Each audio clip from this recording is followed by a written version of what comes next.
Nasty Knuckles, the Hockey Outlaws podcast, with your hosts, Derek, Nasty, Settlemyre, and former Philadelphia Flyer enforcer, Riley, Cote, as they go behind the scenes with your favorite NHL players. This week's guest is two-time Olympic gold medal champion and Hockey Hall of Famer, the ruggedly skilled defenseman, CHRIS Pronger. Time to face off.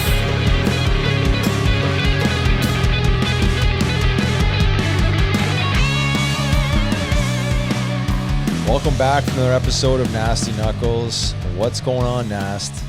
What's up, Riggs? Not much. How's the adult league going? Not bad. We had another W this weekend, 5-0. Yeah. 5-0.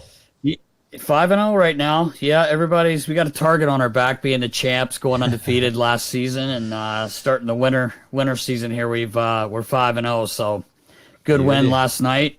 Yeah, any tucks? Boys are had a couple tap-ins. Oh, a couple tap-ins. It was a couple tap-ins. Thank goodness for my two line mates, Foxy and Joey. Foxy's just going about 100 mile an hour to the net, takes 5 guys out, and the puck's sitting there, and I just tippy-tap it in. There you go.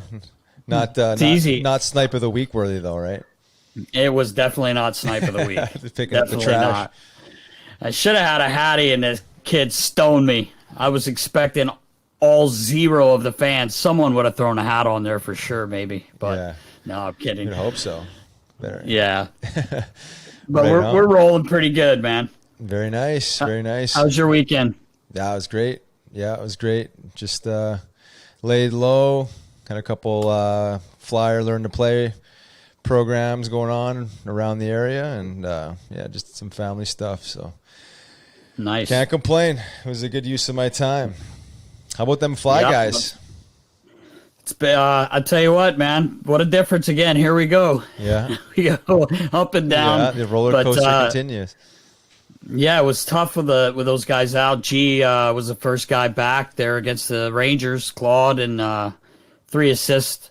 Came back pretty strong. Looked like he got a little rest instead of maybe being sick. But then they obviously go into Buffalo, and big back-to-back shutouts for Moose and Hartsey, and boys looked good. Buffalo, they look like they're struggling a little bit. Tough team to watch. Yeah, no doubt. Yeah, it could have gone, the other way easily when you go up against an opponent that's struggling, and you go in there think you're gonna, wipe them up, and you have poor performance. So it's nice to see them capitalize off those 2 games, and yeah, they're struggling. That Buffalo Sabres team for sure. And you look at. Look at the one goal like Kutzer and Eichel. He's supposed to be their go-to star, and he's standing literally right beside the guy, and no intention of tying up a stick. So, yeah, it goes beyond that. I mean, obviously, it's a deeper issue they're dealing with. But nice to see the Flyers. Again, scoring, shooting the puck more. There's, I think they're averaging those last 3 games like 38 shots on net, playing away from their net a lot more, which certainly helps against for the goals against. So. And guys are stepping up, obviously getting a few bodies back in there certainly helps. Starting with G, definitely. And Lott's back, Jake back. Just the energy level was good. I like Ghost's game. He seems to be pretty consistent in the last few. But again, those 2 games they should have won. They did, obviously, and that's important because you drop one of those 2, it's demoralizing losing to a team like that. So. Yeah. Good, a couple good ones to build off of and move forward with. So nice to see. Yeah, it was good. You're right. Like you said, it's easy to go in there and drop one of those, especially maybe when the first one and you're like, ooh, they're having a tough time, and you don't come ready, and it's NHL, and you can lose those. We've seen it happen. I mean, you see Boston went into the Rangers and lost the other night. Yeah. I never expected that. Rangers looked to me like they were a lost team a week ago. Yeah. They turn around and win a game. They won a couple. I think they beat the Caps too. But anyway, it was good weekend for the Flyers, and big game tomorrow. Yeah, for sure. And you mentioned Carter Hart. I think it was a big game for him to come back and get a shutout, get the win, really, at the end of the day. Yeah. Gets the shutout, a little gravy there, but, he's kind of I don't know. Yeah, I guess he's struggled a little bit, and I'm not sure it's 100% him. I think there was some issues up front there, and again, they weren't shooting enough. They weren't generating enough offense. They're playing a little more in their end than they would like, and absorbing more. And he just needed a big win like that, and got it. So hopefully he can carry over the confidence into the week here. So nice to see. Yeah, and we've talked about that with Carter before. He had a tough outing in Lake Tahoe there. And next start, he gets a shutout. I know it's a struggling Buffalo team, but that's just his mentality, man. He's special. Yeah, exactly. And he's mature beyond his years. So I only expected that, from him, to him come back strong, right, and composed and ready to rock. He made some big saves. There's a couple there that I don't know how he did it, but nice to see for sure. So yeah. All right, I think we should jump into our interview with the Prong Daddy. Oh, yeah, the beast. Let's do it. All right, this interview is brought to you by DraftKings. UFC 259 is this weekend and is sure to be action-packed with 3 title fights taking place in one night. DraftKings Sportsbook, the official sports betting partner of UFC, is putting you in the center of this weekend's title fight with 100-1 odds on either fighter to land a punch during the title fight. Pick either main event fighter to land a punch during this weekend's UFC 259 bout, and DraftKings Sportsbook will give you 100-1 odds. Just bet $1 on either fighter to land a punch, and if that happens, you will cash in for $100. There's no better way to put your MMA knowledge to the test, to put your money where your mouth is with DraftKings Sportsbook. Don't worry if MMA isn't for you. DraftKings Sportsbook offers great odds and promotions on basketball, hockey, and so much more. DraftKings is safe, secure, and reliable, so you can deposit and withdraw your funds at your convenience. Download the top-rated DraftKings Sportsbook app now and use promo code KNUCKLES when you sign up to turn $1 into $100 if either main event fighter lands a punch on Saturday. Place your bet and watch their fists fly this weekend. That's code KNUCKLES to turn $1 into $100 if either fighter lands a punch, for a limited time only at DraftKings Sportsbook. Must be 21 years or older. Pennsylvania only. New customers only. Restrictions apply. In partnership with Meadows Racetrack and Casino. See DraftKings.com/sportsbook for details. Gambling problem? Call 1-800-GAMBLER. Welcome back to another episode of Nasty Knuckles. I'm Riley Cote. And I'm Derek Settlemyre, and we are very, very pleased to have the one and only Chris the Beast, the Who Pronger. What's up, brother? What's going on, boys? How are you? Prong Daddy, what's happening? Rigatoni. Good to see you, man. What's up? How are you, man? Doing well. Where are you at? Love that it. nice globe in the Man. background. I got the travel map in the back here. St. Louis, Missouri. Beautiful. Yeah, you got to know where you're going, so you got to have the map on hand. Yep. I got to be able to point somewhere. Well, I appreciate the time. I know you're a busy man. You got a few different irons in the fire. One being in the travel business. Why don't you talk about that? I mean, it's interesting that you're doing that with your wife, and it seems to be growing quite well. Yeah, we're excited. It's boutique luxury travel company, caters to, for the most part, athletes, celebrities, CEOs, C-level executives, business owners, high net worth family offices. And really the reason for that is that's what we know, in the sense that their demands in their time, the pressures of the job, the fame, the fortune, stress on home life, pressure of kids, a lot of that across that landscape is very similar. Having lived, that lifestyle and understanding, what's going on, kind of beneath and behind the scenes, we're able to really help, through our company and our travel experiences that we've been fortunate enough to take. And then obviously, our company is centered around health and wellness, the healing powers of travel, and the mind, body, spirit, and in everything that we do. And we try to curate experiences and vacations and things of that nature that are going to allow, whether it's a personal trip, a professional trip, and allow you to learn more about health and wellness, learn more about whether it's as simple as a new sleep technique or a new yoga pose, a new holistic healing method.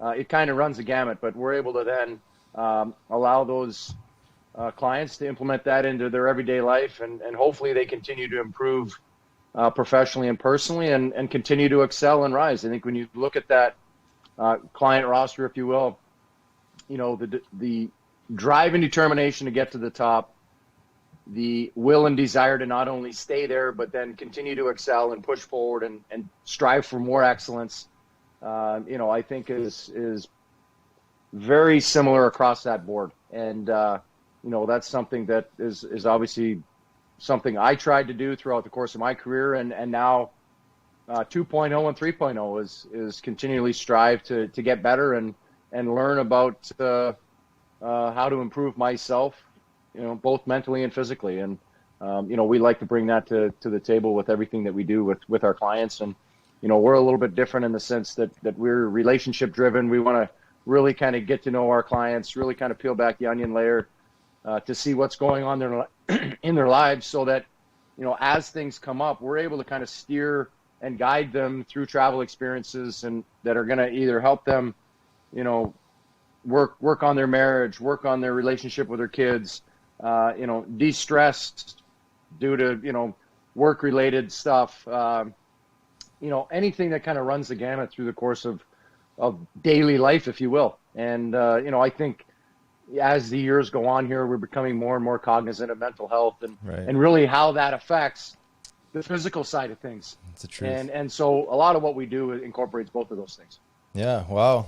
It's action packed and, well, sounds like full service, but super important stuff, right? When you talk about success, I mean, whether you're, again, you say like a CEO or an athlete or a celebrity, I mean, the only way you can perform on a high level is if you're able to manage, say, the daily grind, manage stress, and incorporate these, these healing techniques. It's really about, inflammation and stress maintenance, basically, really is what you're kind of alluding to. But important stuff. So, congratulations on that. It's got to be rewarding, fulfilling, and a lot of fun too, I'm sure, working with some of your clients. So props to you. It is. You learn a lot every day having these conversations, talking to clients, prospective clients, kind of walking them through our process and how we work. It is definitely fulfilling, and getting to know new people, challenging myself. I'm, a bit of an introvert at times, and in this job, you need to be an extrovert and outgoing and talking to people and really kind of be inquisitive. And, that's something that I've challenged myself to kind of get out of my comfort zone and really kind of put myself out there. We're an open book with our successes and our struggles. We don't use the Instagram filter to kind of make it look like our life is perfect. And we don't deal with any issues in our lives. I think that's something that, our clients and prospective clients appreciate, very much with how we portray ourselves, and, Sure. not only to them, but to the world and to the community. Beautiful. Yeah, And then, awesome. and then on the hockey side of things, you're still involved with the Florida Panthers? I am not. Oh, you're not? I Okay. am not. I'm done. You're done? I'm done. Okay. You know what? I was working, I worked there for 3 years, and this was just something that I think, you got to be all in or all out. And, 100%. I could have kept doing it, but I would have had a toe in. And Sure. it wouldn't be fair to them. It wouldn't be fair to me. That's not you though. You don't. No, you no, don't do it's- things. Yeah, right. I'm not putting a toe in. No toe in. You're all in. You're either Not a pushing the chance. chips in or you're pulling them all out. Right.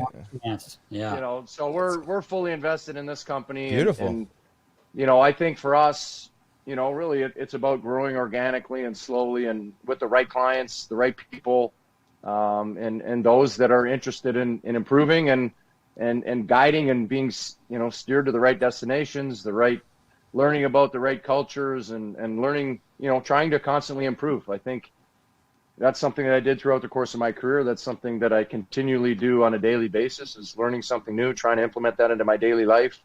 And it's something that I think we all have to a certain extent, and we're here to help provide that. Beautiful. Well, I did not know that. I thought you were still. I thought you're still toe in, toe out, but one step in, one step no, out. but it makes a ton of sense. I mean, I understand that Twinkle completely. Toes is yeah, no right. longer there. Yeah, no, but how hard was that for you to make that decision? You know what? I think at the end of the day, it really wasn't. Knowing, I guess, the passion that I have for travel, the excitement that I had for the business, the idea behind the business, how we could help people. You know, it is something that kind of drives us on a daily basis, and to see and get texts and emails from clients that, you know, tell us about the great times that they had, and how connected they are now versus prior to, you know, that's what it's all about for us. And you know, I think we strive to do that each and every time we send someone on a staycation, a vacation, a travel experience to a far off destination, which in current times is challenging. Yeah, right. But you know, as we continue to go and things get back to some semblance of normalcy, we'll continue to, you know, dive into different areas of, you know, whether it's the South Pacific, Asia, you know, Middle East, Europe, you know, all those areas that everybody has a lot of interest in and learning more about. So we're excited, and you know, looking forward to things slowly turning back and becoming maskless at some point. I hope so. Yeah, no kidding. It's about time. It's about time. Well, you know, let's talk about your hockey career, because obviously you're known for, well, several things. Hours? Yeah, no, right? We're on the clock. We're on the clock really here. Wanted to dive into it. But you know, in 1993, you're drafted second overall. Do you ever look back and say, "God damn, I should have been first overall"? You know what? You know, I think everyone. You look back, yeah, but you look back on a lot of things. I actually got asked that question last week. Did you? Just about more about Daigle and not necessarily the pick. And Right. you know, I think when you look at me going to Hartford, we had, you know, they brought in a number of great veterans to help mentor and guide me. Brad McCrimmon being first and foremost of the group, was my partner and roommate. And then, you know, you look at Daigle in Ottawa, I don't really know if they had a good core veteran leadership group that could, you know, they had a lot of cast-offs and a lot of guys that were, you know, just trying to prolong their careers. And, right. and I don't really know how much guidance, and yeah, I'm sure they were friendly and I'm sure that, but I don't really know how much they really dug into, and nor do I know if he really wanted to be guided and steered and managed and helped. And frankly, I said this last week, I don't think he even enjoyed playing hockey. Yeah. I mean, to me, it just looked like it was something he was pretty good at, and he just did it for other reasons, not the game of hockey. Yeah. Interesting. I think that, like, you know, it goes to the point of, like, you know, he's got, obviously has some raw natural ability, but unless you pour your heart and soul into it, you kind of just stay, you know, the same, or, you know, you don't really grow. Yeah. And that's an interesting point too around the supporting cast. Like, I didn't, not that I remember that early Ottawa Senators team, but I know that they didn't really have an identity. You know, there was really nothing like surrounding him. So, I mean, that could have been part of it too. And then eventually you just lose interest in whether you did before or after the fact. And you think about it, back then, 93, you know, he wasn't exactly a big guy. You know, he's, I don't know, 5'10", 5'11", 165 pounds. You know, in the game that was played back then. Yeah. Yeah, he was a fast player, but you get your mitts on him and he's done. Yeah. And, you know, it just, you know, the game wasn't set up for him. He was very one-dimensional, tried to use his speed all the time and just kind of, you know, take it wide. And, you know, because, you know, whether it was coaching, whether it was his inability to be coached and change and adapt to, you know, the game and current environments, you know, I'm not sure that if you're unwilling to adapt and change to the game, going from junior to the NHL, then, you know, as you said, Riley, he's going to be stagnant. And if you're not improving every year, you're actually going down because everybody else is improving. Well, that's the truth, right? Yeah, I had a question for you, Prongs. 93, that was actually my first year too. It's amazing I'm still only 35 years old. Don't tell Elvis because he loses it. Girls, You look my 30. daughter's been telling him, Dad's going to be 50 next month. And he cried. He said, they're lying to me. No, you're only 35. And I'm like, well, buddy, it doesn't really matter. Yes, it does. You're 30. They can't say. I was like, but remember, I was 35 last year. Yeah. Okay, we're 36 then. Right? He's losing his mind. But anyway, you come in, you're 18, like into the National Hockey League. Verbeek was the captain there, I think. Verbeek was the captain. We had Andrew Castles, Jeff Sanderson. Yeah. Jim McKenzie. Doug Huda was there for a cup of coffee in the beginning. Brad McCrimmon was my partner. We had Zarly Zalapski. Sean Burke was our goalie. Frank Pietrangelo was our backup. Oh my God. We had Randy Cunnyworth. We had, Jeez. we had a whole host of, names that you would know, but Yeah, right. we had that top line, it was Sanderson, Castles, and Verbeek was our top line. They did the bulk of our scoring. We had Robert Cron. We had, who else? We had some, Ted Drury, Jim Stone. We had a bunch of, younger college guys that kind of came in. Patrick Poulin was there. He was the only other young guy on the team other than me.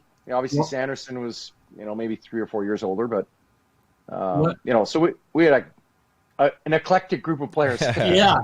Well, I wonder, like, back then, like, obviously you've been through the changes in the game but I always say I sound like an old fucker, but like the old school, like, what a difference between then, obviously your rookie year to when you finish. But what I was going to ask you was, being 18, you come in there and you do have some veterans around. Like, was it an absolute shit show? Because there's no cell phones, thank God. Right. Yeah. Hartford's not like a booming place either, but I'm sure places, little watering holes you could go. But was it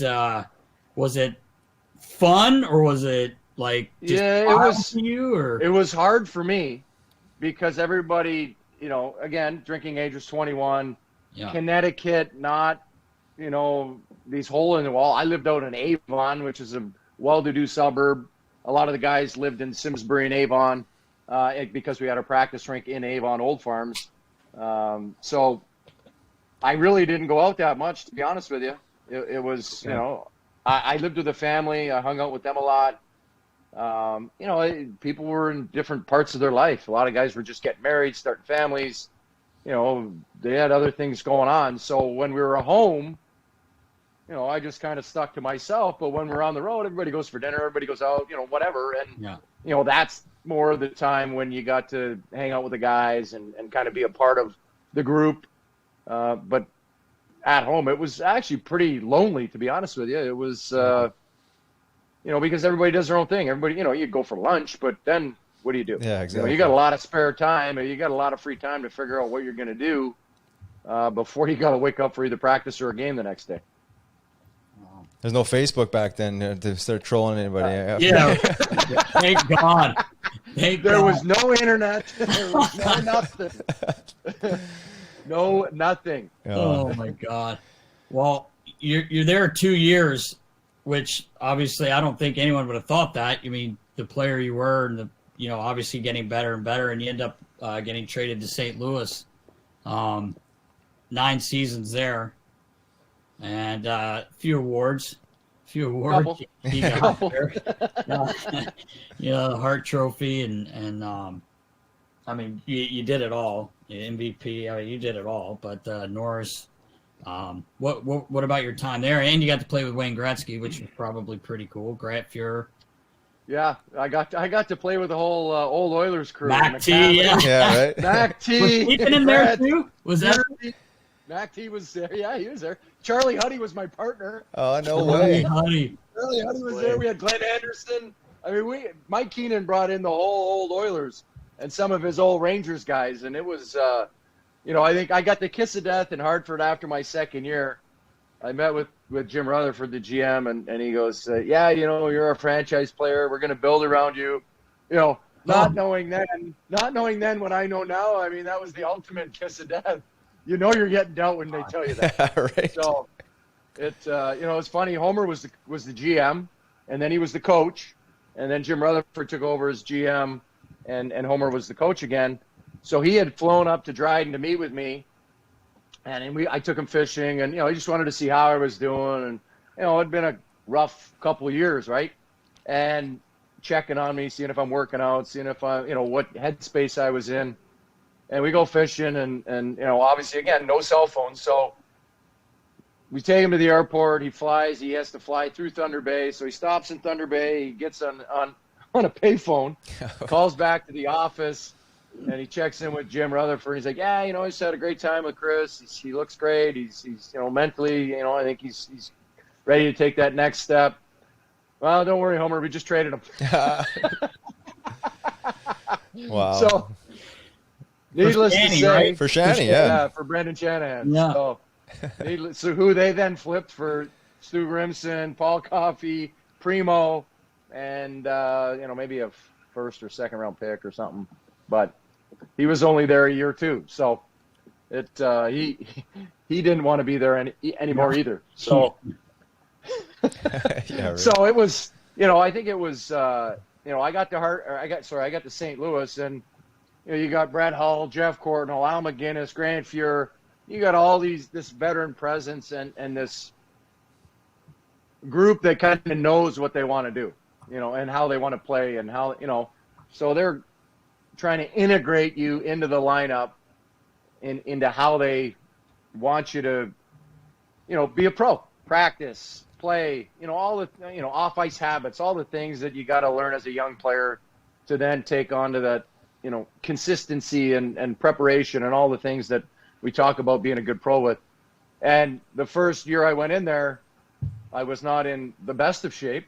Mike Keenan at the time was really into physical fitness and really into the VO2, and he was adamant about what you needed to get to and adamant about, all these things. And I wasn't very good, to say the least. Me and Grant Fuhr, I got sent onto the bike. I got scolded and sent to the bike to get back into shape. Furzy they sent home because, he's Furzy, and he walked the golf course. That was him getting into shape. Yeah. And so Mike was not happy, sent him home. So then Furzy and I were in the so-called Fat Club. You're in the Fat Club. And, working out beside each other. And, that first year was tough. I got traded for a fan favorite in Brendan Shanahan. Yeah. I got booed every time I touched the puck on home ice. No way. Wow. I got verbally assaulted outside of the rink on numerous occasions.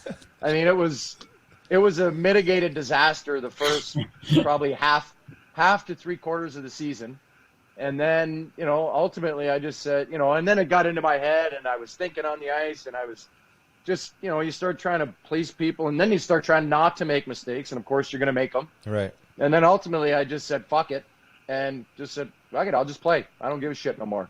You want to boo me, go ahead. And then I started to kind of come into my own, obviously got into better shape, really started to just play the game and react, not think about what may or may not happen and think what you needed to do if that may or may not happen. I mean, it just gets you into no man's land. You just read and react and play the game and throw caution to the wind. And I think once I did that, I started to play better. As I mentioned, Charlie Huddy was my partner at the deadline. We traded for him, and he was my partner, him and Jay Wells. Oh, wow. And, think about that. And no idea. Him and Jay Wells were my partner, and we kind of played together. And so it was an interesting year. I had a really good playoff. We lost in 7 in the second round. Gretzky gets traded to us, and that the 3/4 mark is where we got Gretz. And that's kind of where things I was able to kind of go to the back burner. All the focus went on Gretz, rightfully so. But Thankfully for me, because it took a lot of pressure off of me, everybody was just focused on him. The media attention, the scrutiny, all the stuff, the fans, etc. They weren't really thinking about me anymore. And so that really gave me a chance to kind of sit back and kind of come into my own. And then, we should have beat Detroit in 7, but we weren't able to, and it was a great learning experience. And then I built off of that, and then every single year upon that got better and better and better. Yes. Well, would you look back on that trade, looking at the adversity and the whole bit as probably the best thing that ever happened to you in your hockey career? Oh, absolutely. Yeah. I think from the draft to expectations to then getting traded for a fan favorite, going through all the adversity and the booing and the, whatever, it does. You can it's a fork in the road. You can either quit or you can find a way and push through it. And, I think that really shows the mettle that you have and shows the inner desire and the strength of character, and you're able to really, improve and use that as a guiding force throughout your career. Yeah, for sure. Prog, speaking about you getting booed at home, I remember your first game in with the Flyers when we started in Carolina. Ray Emery was with us. He was in net through the shutout that night. But one of the funniest things was the game starts. As soon as a puck hits your stick, boo! So we're all just kind of chuckling like whatever, because when you would come to Philly, people booed you before you were the Flyers. So Prongs plays a shift. He comes back. You don't even open the door for the guy. He's 6'6". He throws a leg over. He goes, "Boys, don't worry. That's my nickname. They're just calling me Lou." That's fucking laugh. Lou. Beast. I think they're booing you. No. That's pretty good. No. They just like the way I handle the puck. Funny, man. Don't worry, boys. He says, right as he steps over. Don't worry, boys. That's just my nickname, Lou. Oh, that's a good one. That's funny. So you landed up playing 9 seasons in St. Louis, and then obviously had some great memories and success there, and you land up in Anaheim. Edmonton. Sorry, that was for Lupul and Smith, right? No, that was. Oh, my confusing those trades up. There was a lot of them. Yeah, I know. I'm all over the map here. I got that. Edmonton was for Eric Brewer, Jeff Waywitka, who. Waywitka, yeah, sure. Waywitka, and Doug Lynch, who. And then when I went to Anaheim, that was the first trade for Lupul. It was Lupul, Schmid, and 2 firsts. And then when I got traded to Edmonton, it was for Lupul, Beason, 2 firsts. Oh yeah, okay, right. So Loops has been a part of a lot of trades. Yeah, right. That's great. The thing about Edmonton, obviously, you spent that 1 year there. You guys go to the finals, man. I mean, what a run, and to lose at 7. I mean, that's just got to be tough. First of all, you weren't a high seed going into the playoffs, but I remember hearing you talk about it before, just saying, you just had confidence though with that group, and I remember obviously watching that series, and it was wild, man. Like 7 games, you guys go in. I think Game 5 you win in Carolina, you go home and you shit kicked them. Yep. So you come to 7, you got to be, hey boys, and I think they got a shitty goal. They got a shitty first goal, and we were down. They got a shitty first goal 5 minutes into the game. It went off somebody and went in, and then it was 1-0 for. And then it was 2-0. Then we scored to make it 2-1.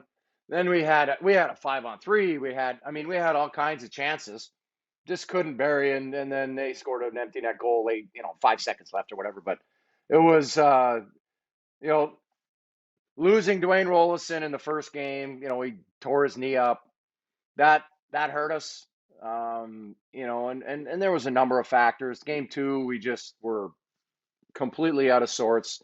When you give away games, we were up 3-0, 4-0. We were up 3-0 or 4-0 in the second period in game number 1. You win. It's no different than Flyers against the Hawks. You win that first game, the series is completely different. Yeah, totally different. You take that road game to start, it changes the whole layout of the series. And to be frank, we should have won. I mean, we just should have won. And Rolly gets hurt. at the time, one of the biggest problems we had was we rotated our backup goalie. Why, I have no idea. But UC Markkinen and Ty Conklin were rotating as the backup. Huh. And game number 1 was Conklin's turn. And now you got to remember, the guy hasn't played in 2 months. Like, he hasn't played a game. So he gets out there, Rolly gets hurt. They tie the game. Rolly gets hurt. There's like 5 minutes left in the game. It's 4-4 or 3-3 or 4-4. And Jason Smith and I were partners. They dump the puck in. Conk stops it. He goes to push it to Smitty, who was coming the other side. And he pushes it basically to Rod Vindermore, grabs it and bangs it in an empty net. And you're just like, okay, what are we doing? Yeah. And then you see Markkinen played awesome. The crazy part is, then UC goes in net and played awesome. Played really, really well. Cannot fault him for any of our losses. And, he played really well. It just, you give up, the second game was a blowout. We were stupid and played terrible. See, spot him too. I mean, yeah, you're behind the 8 ball constantly. You're fighting to climb back in, and maybe we used too much energy to climb back in to get it to game 7.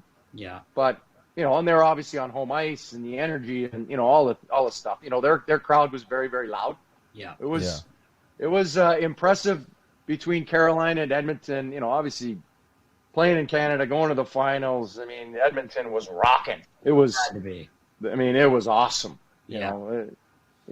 For somebody that plays hockey to play in Canada and be in the finals and be in that environment, there's nothing better. Right. There's nothing better. Just the passion and the buzz around town and the electricity in the air of everybody's talking about the game or the next game, and that's what happened in for, right? Oh, it was amazing. It was amazing. It was a great experience and something that actually I think helped me when I went to Anaheim the next year, because obviously our goal was to win and get back.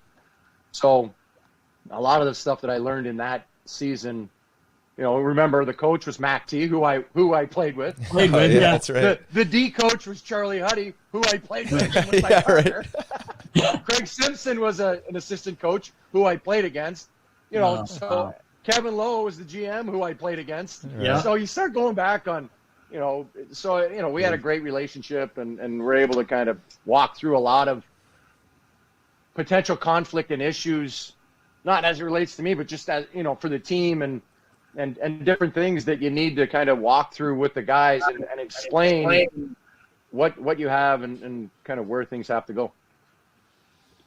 So you end up in Anaheim and you get it done. You win the cup, man. That was awesome. And playing with Scott Niedermayer, like, how easy did that guy make it look? Skating around. I mean, he could have. I always tell people, because I get asked about you a lot, and of who plays now with the Flyers. He reminds me a lot of you as far as the way he conditions himself, how serious he takes the game.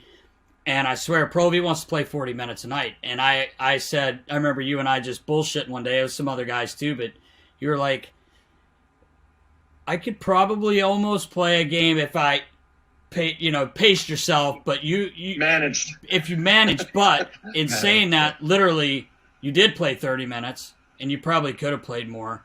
And I always say that, but Niedermayer, he looked like he could literally easily play 40 minutes. If there's anybody that could play for 40 minutes, 60 minutes, it's him. I mean, floating around on the ice, effortless. We, in the Olympics in 2002, we're in Salt Lake, so we're in elevation. Yeah. He goes out for a shift with his partner, which may have been Adam Foote or Rob Blake. I was playing with Al, and Adam Foote changes, and Scotty's still out there, just cruising around, and then Al comes to change, and then the next right shot guy goes out, and Scotty, I think he saw the next guy change. He's like, I better change. I feel bad. I'm taking your ice. Yeah, right. He felt bad. He wasn't even tired. And I got out there for like 20 seconds. I'm like, change, I gotta go. Yeah. Let's go.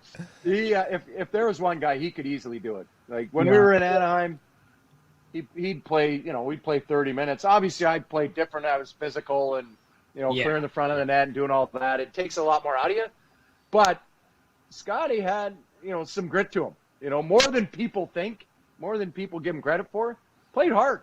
He might not have been out there running guys and doing all that, but he was engaged in the battle and obviously why he's a Norris Trophy winner and Hall of Famer and four-time Cup champion and, all the other accolades he's got. But, just seeing the way, it's just floating. Yeah. Blades are barely touching the ice where there's shrapnel, ice chips flying everywhere. But I'm skating. Oh, man. I was, we were talking about, I was talking to Riggs about you when you first came in. I laughed. I hadn't met you yet. And the first day you showed up in Philly, you came in the side door, and I knew you were coming, but I'm waiting. So I'm like, I got to get to meet him and like kind of go over some stuff. Prongs comes flying in the door. And I'm like, hey, man, what's up? Nasty. Yep. What's up, brother? Going upstairs. I need some workout stuff and some shoes, and I'll be back down. I'll see you later, man. He just keeps walking. I'm like a boss. Yeah. All right. So anyway, I was telling Riggs. I don't know if you remember this, Prongs, but so it's so funny because most of the time I have to admit, but we're going over his gear. Obviously, he's being 6'6", his fucking pants are different. Everything's bigger and specially made. So I said, hey, wear this stuff a few days, and then I'll give you your second set of gear. And he says, what's that? Second set of gear? No, I don't do second set of gear. And I'm like, well, we kind of have to because no, I don't do 2 sets. I didn't in Anaheim, and I'm like, I'm not going to argue with the man, right? So I'm like, all right. Okay. But it was just funny. No, I don't do that. I don't do that. It's like you're trying to get him to take something, like pills. I don't do second set of gear. So I'm like, all right.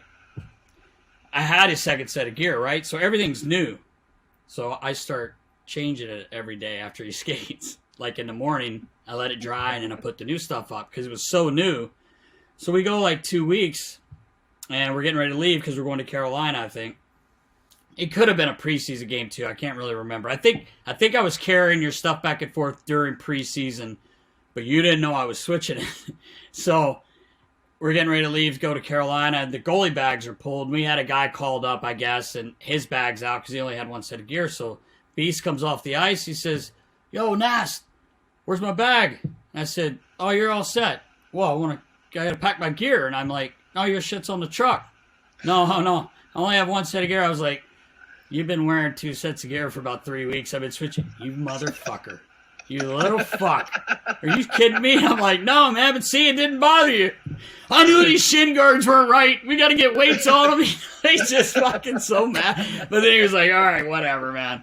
So I was like, yes. I got one on the Beast.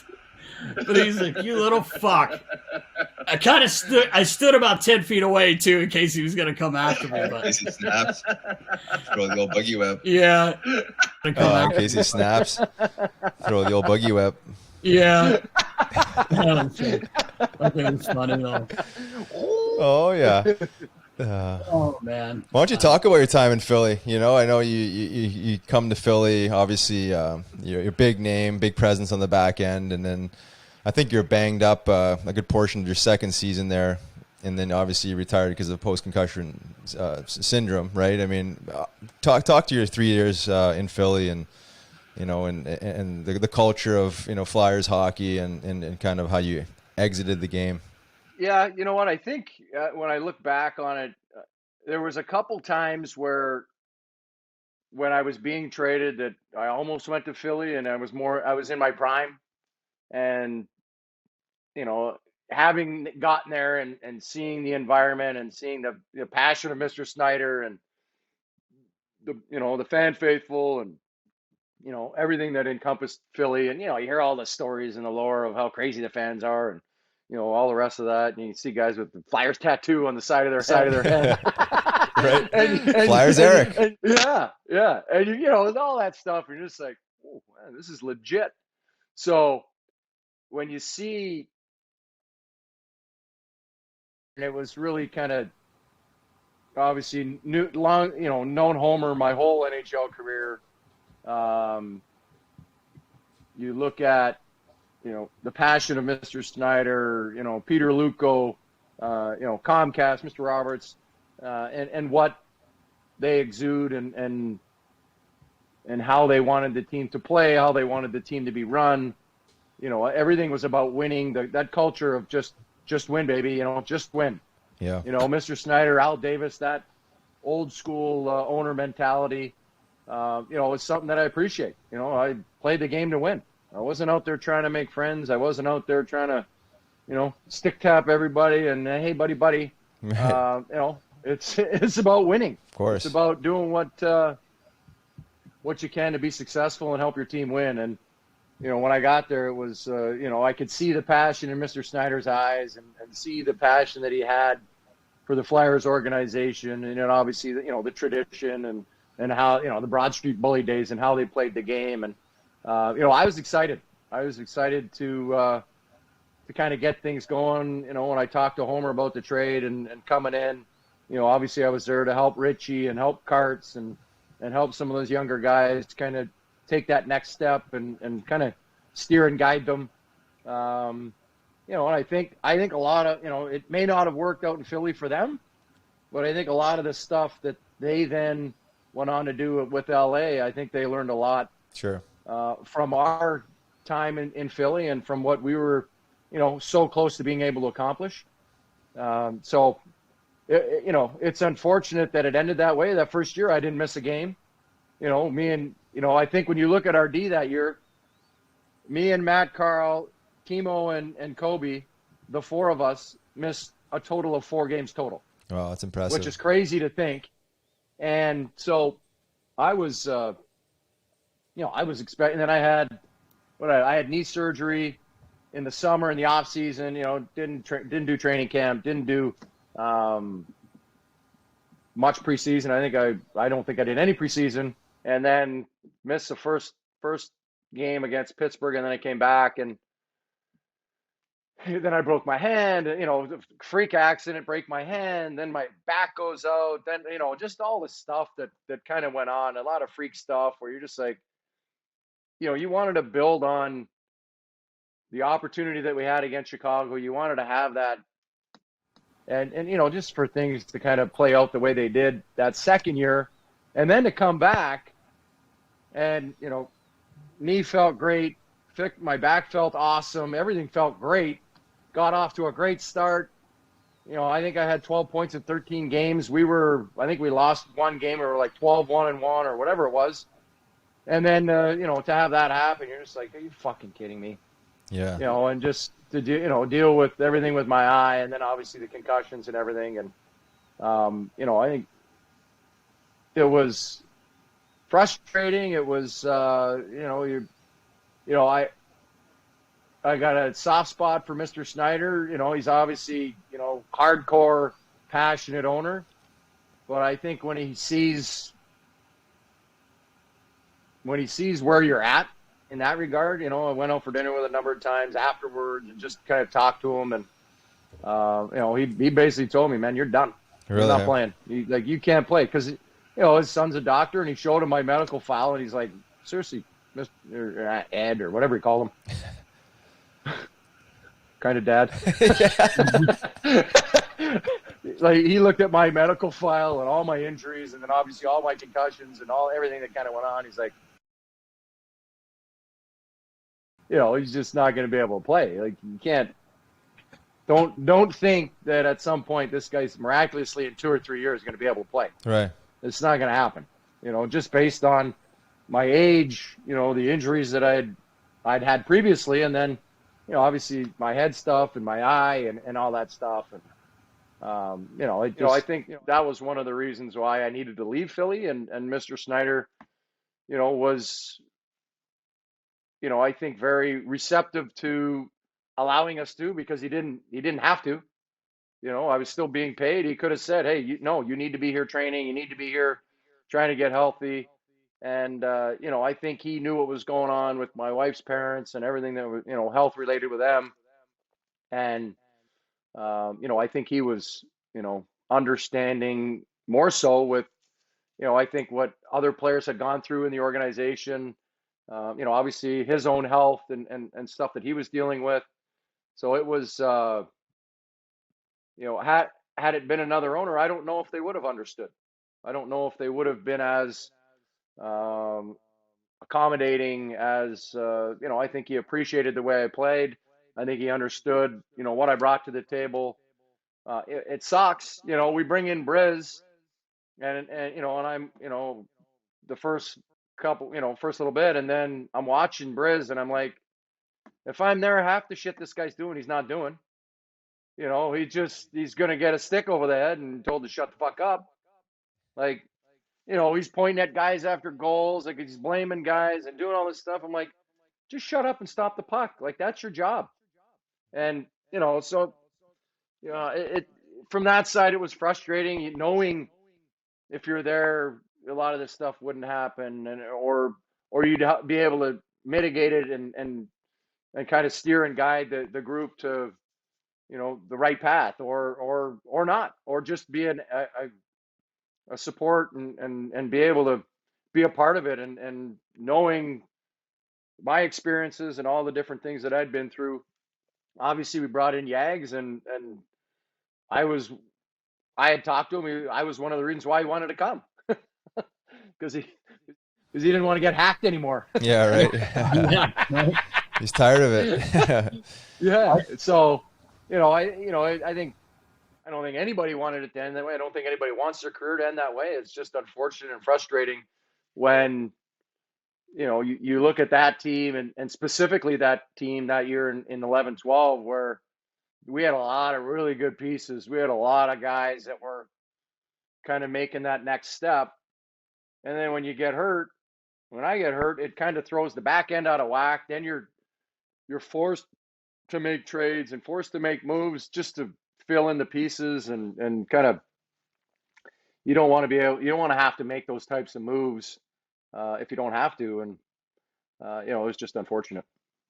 Yeah, that's a no disrespect to anyone else, but you lose someone else, you probably find a way. It still sucks to lose one of your main guys, but to lose a guy of your caliber was definitely had its impact, on the team mentally and for the games too. You're not there. Like, yeah, I always say, like, I never obviously played hockey, but I've been around it most of my life, and I've never seen a guy with a pass out of his own, like Prongs, like Riles. I think we've talked about. Like, yeah, for sure. First pass. I'm talking about tape to tape, bam, hard, gone, and what a difference that makes. That's half the game, right? Getting out of your zone. Yeah, you got guys coming back, and guys can't do that. Like, you are like one of your. You could do everything basically. I'm not trying to.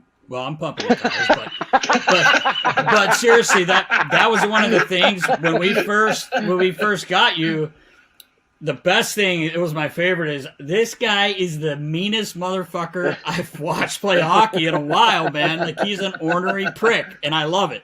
And I loved how it didn't matter if you, like you said, you were there helping Richie, helping the guys that were coming up. And you weren't afraid to say, hey, Rick Bone, fuck, that puck's got to get deep there because we're trying to change. Hey, it could be anybody. Kevin Marshall. It was this guy or that guy. And you held yourself accountable. It wasn't like you didn't say, hey, boys, I got to do that, And that was a thing that, you miss that when that comes out of the room as well. Major leadership, right? It's huge. And that's the things that, we're fortunate enough to see a lot. Fans don't get that perspective. That's what I always say. I never took a day for granted when I was working in hockey, and those are the things you love and personally about you, and people don't know that stuff. But it was a huge blow. And even the second year, like, I think we had a chance to do some damage. You had the back issue, but yeah, one of the funny things was I remember us being in Buffalo. It was game 6, and we're down. We could lose, we could lose the series. Yeah. And I get a call in the afternoon. And it's Beast. He says, "Nast, hang my gear up. I'm going." And I'm like, I think I got a chub. I'm like, yes. So the boys are coming in, and I got Beast jersey up and everything, and guys are like, he's going. I'm like, oh, yeah, he called me. He said, get it up. And they're like making fun of me, like, wait, you're like a little kid right now. You're like so jacked up. I'm like, fucking right, I'm jacked up. And he's like, I don't know if I'm playing, but I'm going to be dressed. And remember, you sat there for a while. You're fucking back. I know you're in pain, but then we got a power play. So he's in front of the net on the power play. Well, that's a good spot to put a guy with a bad back. Got Big Myers, who's still playing. He's as tall as prongs, and they're just working. And I remember you got a penalty. We're on a 5-on-3, and he whacked you, and I think you just were like, he turned around. I'm like, oh, shit, maybe this wasn't a good idea. These prongs. But we ended up winning the game in overtime. Ville Leno scored, and we go home, and we killed him game 7. But then you weren't able to play. You were just hurt, and it was such a big loss, But just so many. I know we don't have a whole lot of time. I wish we did. Just so many funny things. And well, maybe it'd have to be 2.0. Yeah, 2.0 with Prong Daddy. Settlemyre Skate Sharpening Studio. Yeah. We'll have to get you down when we can. Be maskless. Yeah. Exactly. Hey, well, Prongs, I was going to ask you, like, despite being known as like a skilled defenseman, would you ever consider yourself a dirty hockey player? Sure. I mean, dirty's there's a lot of gray areas involved. I would say I'd be willing to, I want to win just like anybody else. And as big a target as I had on my back, I was going to make sure I took a pound of flesh out of anybody who came near me. So, I think a lot of people don't realize that I had guys taking runs at me constantly. And, and then you got to make sure that they know, okay, if you're going to do that, you're going to feel some pain. You're not going to like it. So, and then it's about taking a number and finding them when they're in an untoward position. And sorry. Yeah, right. I remember Prongs. I'm sure you remember this. We were it was after we had lost. It was the next season, and we're playing Chicago that week. And Prong says, "Hey, Nast, come here. Get me a new pair of elbow pads and cut the back off of them." I said, "What?" He's like, "I want this thing to come right off my arm." You remember who you were going after? Yeah. And I'm like, and he got us in the game before we played him.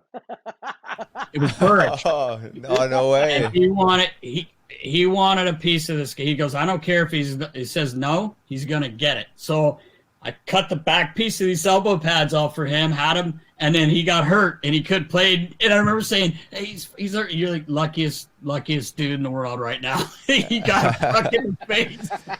Oh, it's even gonna get something in the face from the Beast.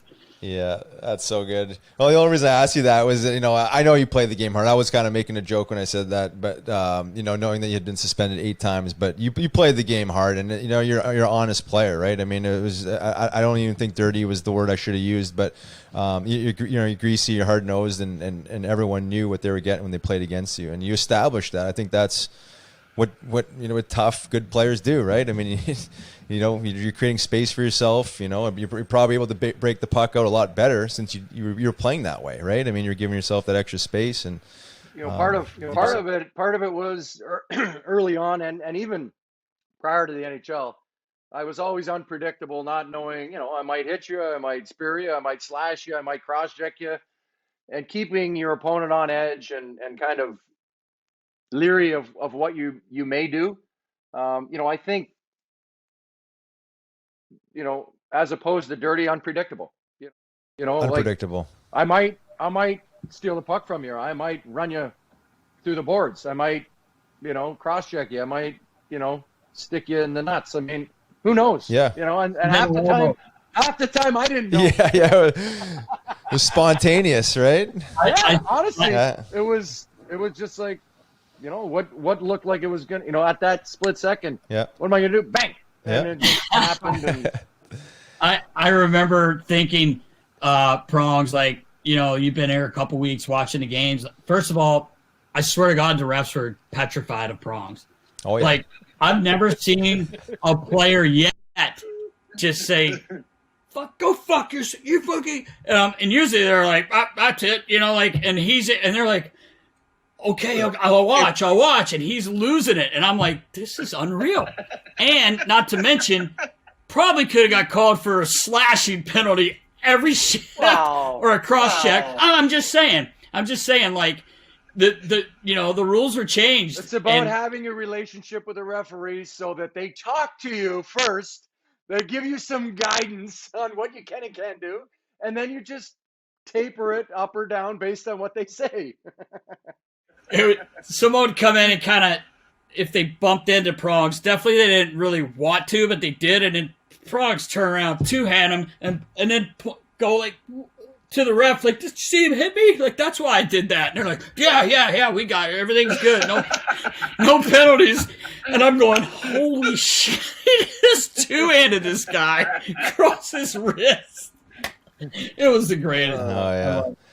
That's the way the game is supposed to be played. You know, it's changed a lot. And that's right. I know we're running out of time here, Prongs, and we respect your time and whatnot. But we definitely got to do the Prong Daddy 2.0, no question. Yeah, for sure. There's just too much. There's too much for one. Yeah, I agree. There is. All this other stuff I wanted to get to, but there's not a whole lot of time. I wanted to touch on him being NHL player safety guy too. Yeah, I know, right? See, 2.0. 2.0. Oh, get the 2.0. But I remember hearing that. I'm like, I think I texted. I was texting you. I was like, I think you had to rule on Gudis. Well, no, I had to. Well, yeah, after I left here, and you're like, is he gonna get? I go, duh. Yeah. Come on, Beast. You know what's going on. Yeah. Oh man. Anyway. Well, we appreciate your time, Prongs. We'll get into that 2.0. Yeah, exactly. So I know you got to go, but really awesome to reconnect, and you've won at every level. I mean, Stanley Cup, 2 gold medals in the Olympics, Hockey Hall of Famer, man. Just an amazing overall hockey player in person. So we appreciate the time, obviously, and definitely got to do it again. So good luck with everything you got going on with your business there. Thank you. Thanks for having me on the Nasty Knuckles podcast. Yes, sir. 2.0 coming 2.0. Hey, coming up. See you, buddy. All right, brother. Bye, boys. Good Take time. care. Good seeing you. See ya. All right, Riggs, that interview was brought to you by Manscaped. Well, Riggs, as you know, St. Paddy's Day is for pubs, not pubes. That's right, pubs, not pubes. Manscaped is the global leader for below-the-waist grooming, and they sponsored this show to ensure that you guys have the best tools for your ball trimming experience. If you plan on getting lucky this St. Paddy's, then you might as well use code KNUCKLES at manscaped.com for 20% off and free international shipping. You know how I feel, Rouse, about the use of the Manscaped products. I mean, for one, who doesn't want their horn to look bigger? You got a big bush down there. You're losing inches, bro. Oh, I know. I got to trim her up. You got to trim it up, bud. But let me tell you something, guys. You're in luck. Manscaped's Performance Package is the ultimate men's hygiene bundle. Included in this package is the Weed Whacker ear and nose hair trimmer, which is waterproof and uses a 9,000 RPM motor-powered 360-degree rotary dual blade system. It's unreal. Look, guys, I got to tell you, 79% of partners polled admitted that long nose hair is a major turnoff. I mean, no one likes it when the guy looks like he's got a spider crawling out of his nose. It's disgusting. No way. Yeah, it's just not good. So why not use the best tools for the job here? This bundle includes the Lawnmower 3.0 trimmer, the best trimmer on the market for your balls, butt, and body. Their 3rd generation trimmer features a cutting-edge ceramic blade to reduce grooming accidents. thanks to their advanced skin-safe technology. I definitely feel confident shaving my Thunder down under, knowing that I'm not going to cut anything off, because definitely don't want to lose any inches down there. This probably should be okay. I need to get lucky or something like that. So yeah, okay. Riles, wait. Riggs, you can definitely get festive and safely shave a shamrock in your pubes. hopefully it helps me to get lucky. Well, it should. Anyone with a shamrock shaved in their pubes is bound to get lucky. You and your partner will get lucky, all right. Their Lawnmower 3.0 will showcase your pot of gold like no other, Riggs. So, goodness gracious, just shave that shamrock in there, buddy. I'm on it. Let's not forget their famous liquid formulations, the Crop Preserver Ball Deodorant and Crop Reviver Ball Toner, to maximize your ball hygiene routine, which is very, very important. Get the Performance Package now to receive their 2 free gifts, the Manscaped Boxers and the Shed Travel Bag.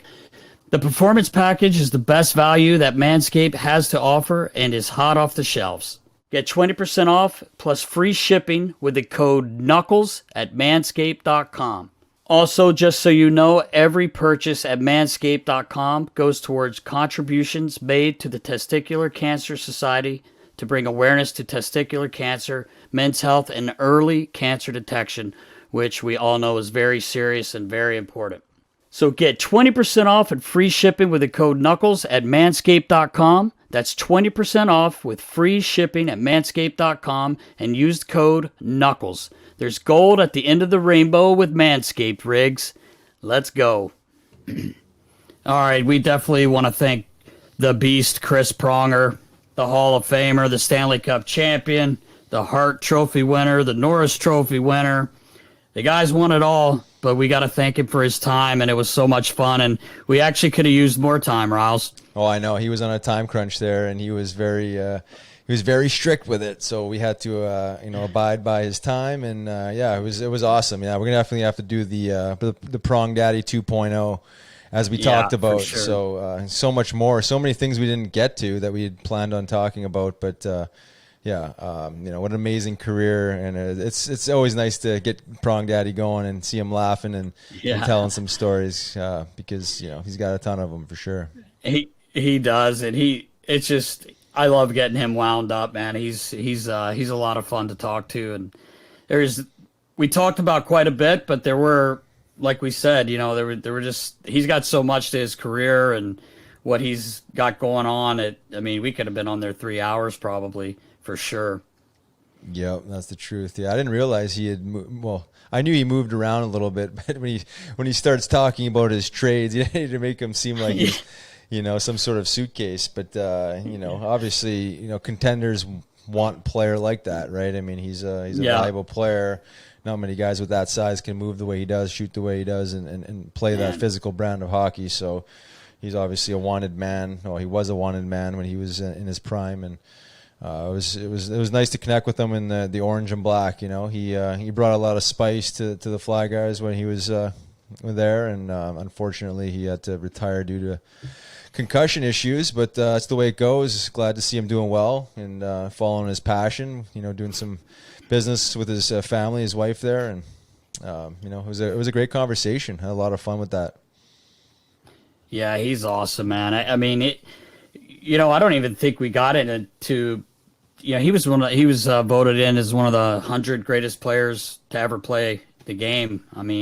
I think I did say at one point we didn't want to pump his tires, but Riggs, you saw it. This guy get a puck, that first pass out of the zone. I know we talked about it, but man, I don't think there's anybody better doing that. And how much easier does it make it on everyone when you got a player like that to get the puck out of your end so quickly and just kind of facilitated everything, really. Oh yeah, it sounds like such an easy thing to do, right? It's just make one good first pass, but as you know, it's not that easy under pressure, and you got to be composed. I think Chemo was another guy that was really good at that. Obviously, was making that first pass, but it's really simplifying the game, and how important it is to moving up the ice. Just that one simple pass, but obviously, again, he just brought that physical brand of hockey.